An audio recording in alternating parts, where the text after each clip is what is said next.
बोल सच्चिदानंद भगवान की जय।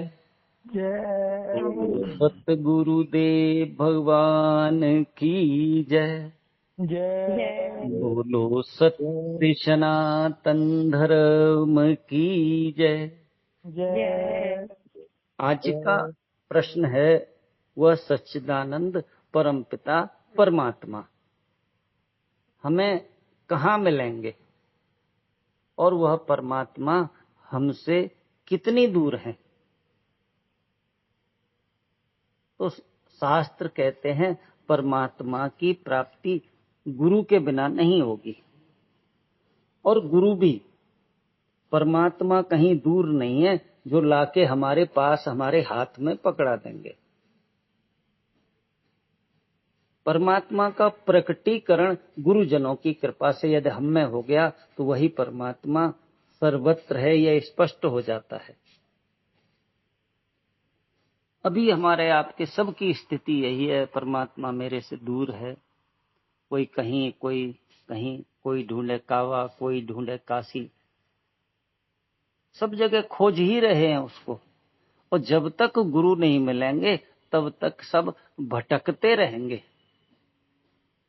जब कभी भी गुरुजनों की कृपा करुणा हो जाए तो वह परमात्मा सहज ही प्राप्त हो सकते हैं। प्राप्त शब्द अभी भी कहा जाएगा, इसलिए शास्त्र कहते हैं प्राप्त की प्राप्ति। अप्राप्त की प्राप्ति के लिए हमें संसार में जाना पड़ेगा। जैसे धन अप्राप्त है तो धन बाहर जाके कमाओ, पद अप्राप्त है तो पद बाहर जाके कमाओ।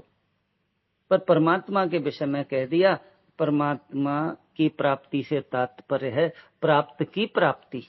अब ये प्राप्त की प्राप्ति बहुत मुश्किल है, क्योंकि हमारे जन्मों जन्मों के संस्कार हैं संसार में ही भटकने के। हम संसार में ही भटकते रहे हैं, तो जब कभी भगवान को पाने की भी चाह होती है ना, तो अभी हम संसार में ही चल पड़ते हैं खोजने के लिए। हाँ, यदि हमारी प्यास सच्ची है तो निश्चित जानिएगा वह परमपिता परमात्मा गुरु बन के हमें मिल जाएंगे। प्यास सच्ची है तो परमात्मा गुरु से मिला देंगे। आज भी सुबह कहीं एक सदवाक्य जैसा था, वो पढ़ा। उसमें लिखा था कि आपको सच्चा शिष्य बनना है। जिस दिन आप सच्चे शिष्य बन जाएंगे तो गुरु आपको परमात्मा की योजना से मिल ही जाएंगे।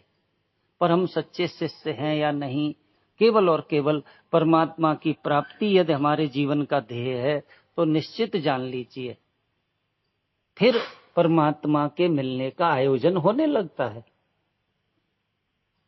पूज्य गुरुदेव भगवान जी के भी शब्द हैं कि परमात्मा में और माया में, माया माने मायापति परमात्मा या भगवान, और पत्नी कौन है? माया। तो माया में और मायापति में एक समझौता है। क्या समझौता है? कि यह जीव मेरी ओर आना न चाहे तो उसे तू माया जाल में फंसा के रख। तो हम आप सब माया जाल में ही तो फंसे हुए हैं। और फिर एक प्यारा सा शब्द कह दिया कि माया पति की ओर जब यह जीव जाने को तत्पर हो जाता ना, तो माया को रास्ता देनी ही पड़ती है। अभी हम आपको अपने आप से ही पूछना पड़ेगा, मैं सत शिष्य हूं कि नहीं? सत शिष्य से तात्पर्य है जो केवल और केवल उस सत्य को पाने को तत्पर है, परमात्मा को पाने को तत्पर है, वो है सत शिष्य। और जो भी सत शिष्य हुआ है उसे गुरु न मिले हों, परमात्मा न मिले हों, ऐसा हो ही नहीं सकता है। तो पहले तो हमें अपने आप की सही सही जिज्ञासा देखनी है। जैसे पूज्य गुरुदेव भगवान जी एक उदाहरण बताते हैं। एक व्यक्ति के पेट में दर्द हो रहा था, तो वो दर्द के मारे इतना बेचैन है। अब उसका कोई दूसरा व्यक्ति जानकार मिला, वो कह रहा भैया पेट में दर्द है। बोले ले लड्डू खा ले, तू ले पेड़ा खा ले, ले अमुक मनपसंद वस्तु खा ले। जिस व्यक्ति के पेट में दर्द है ना, वो इन चीजों को बिल्कुल नहीं खाएगा। वो तो कहेगा सिर्फ और सिर्फ पहले मेरा पेट दर्द सही हो। बस इसी तरह से हमारी आपकी भी स्थिति है। कहीं थोड़ा सा मान मिल गया, सम्मान मिल गया, कहीं दान दक्षिणा मिलने लगी, कहीं पैर पूजने लगे तो हम भटक गए। तो मेरा पेट दर्द कहां था जे?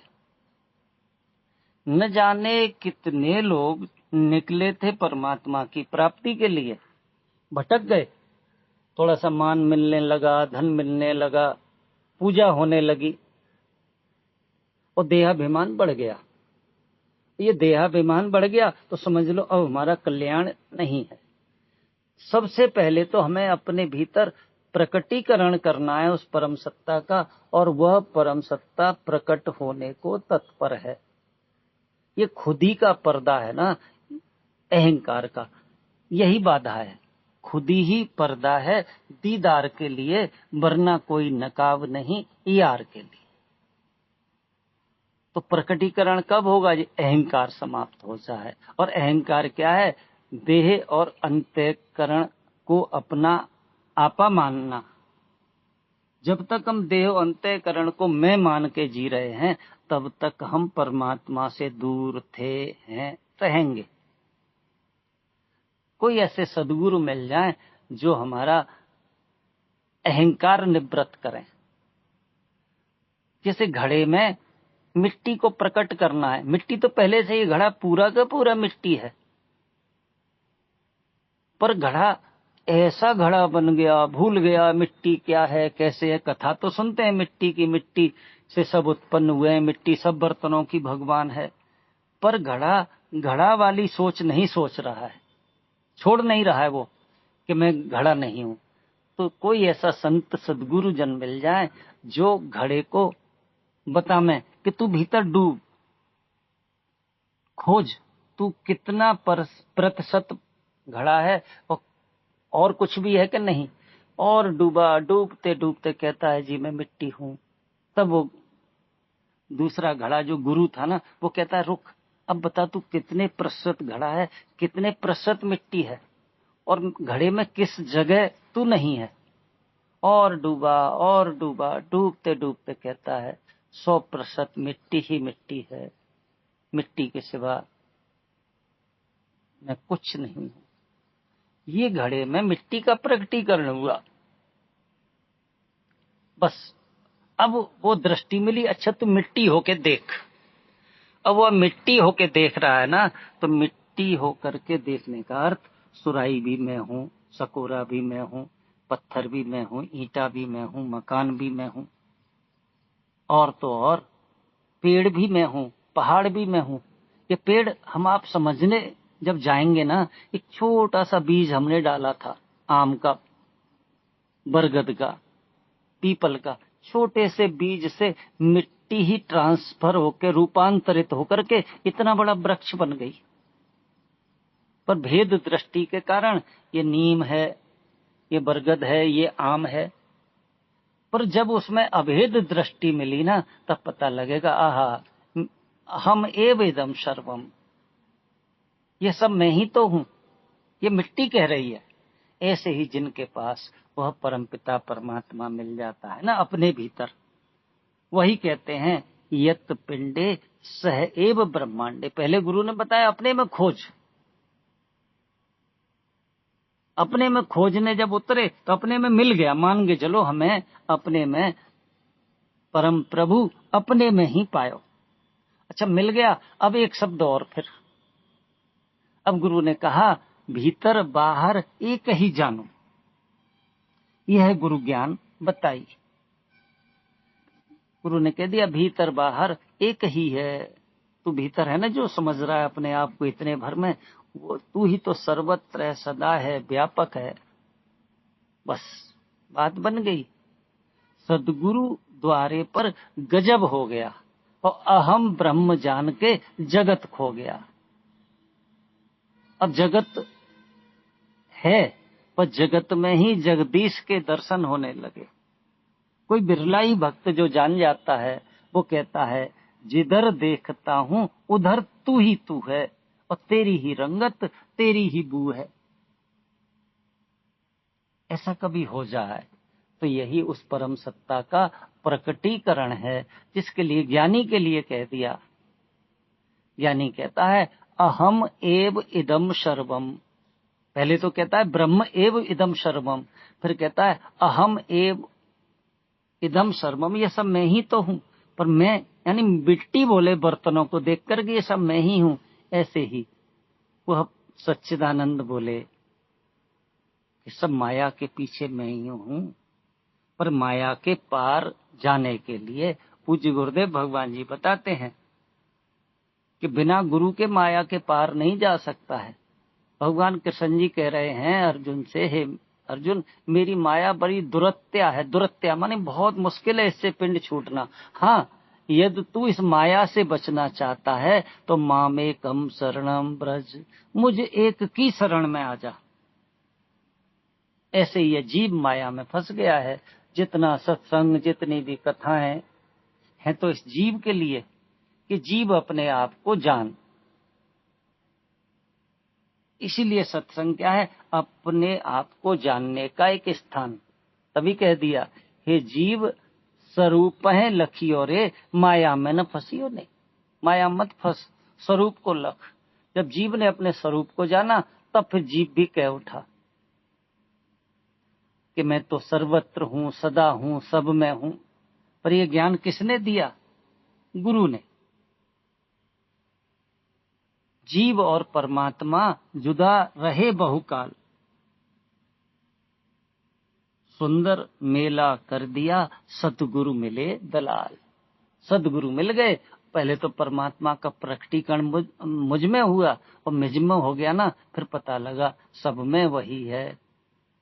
जैसे रात्र का सपना, ये उदाहरण हमारे आपकी समझ में आ भी जाता है।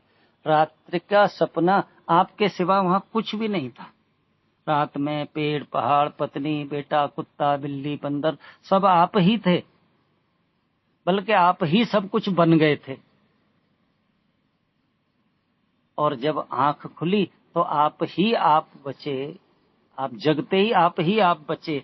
ऐसे ये जगत और जगदीश, हम जग गए तो जिधर निगाह जाती है वही है। एक संत बड़ी सुंदर बात कहते थे, हे परमात्मा फूलों में तू खुशबू है, फलों में तू रस है, कोई मुझसे पूछे तो तू मेरा सर्वस्व है। अब तू मेरा सर्वस्व है।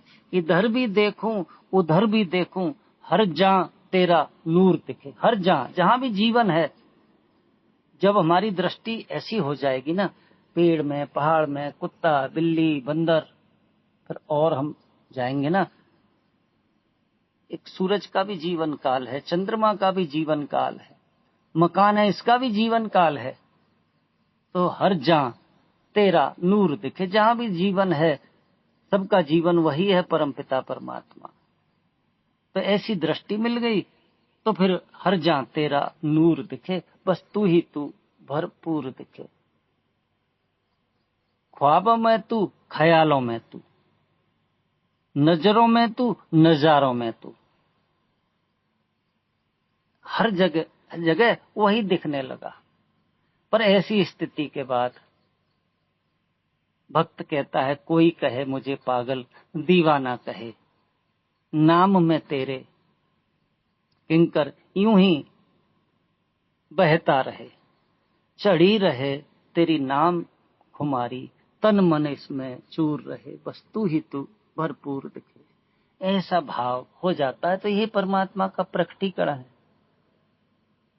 ब्रह्म की दृष्टि से देखें तो ज्ञानी कहता है अहम एविदम सर्वम, और भक्त क्या कहता है, आहा सिय राम मैं सब जग जानी। एक जगह कह दिया, उमा जे राम चरण रथ, जो राम के चरणों में रथ है ना, विगत काम मद क्रोध, जिनके जीवन में काम और क्रोध भूल गए हैं, तो निज प्रभु मैं देखें जगत, फिर सब में अपने प्रभु के दर्शन करते हैं, कासन करें विरोध। भक्त के लिए भगवान प्रकट हुए, ज्ञानी के लिए सर्वत्र मेरा आपा ही है। ऐसा जो जान जाता है उनका जीवन धन्य धन्य हो जाता है, कृतकृत्य हो जाता है। इतना ही कह के वाणी को विराम। बोल सच्चिदानंद भगवान की जय। जय सतगुरुदेव भगवान की जय। जय बोलो सत्य सनातन धर्म की जय। जय जय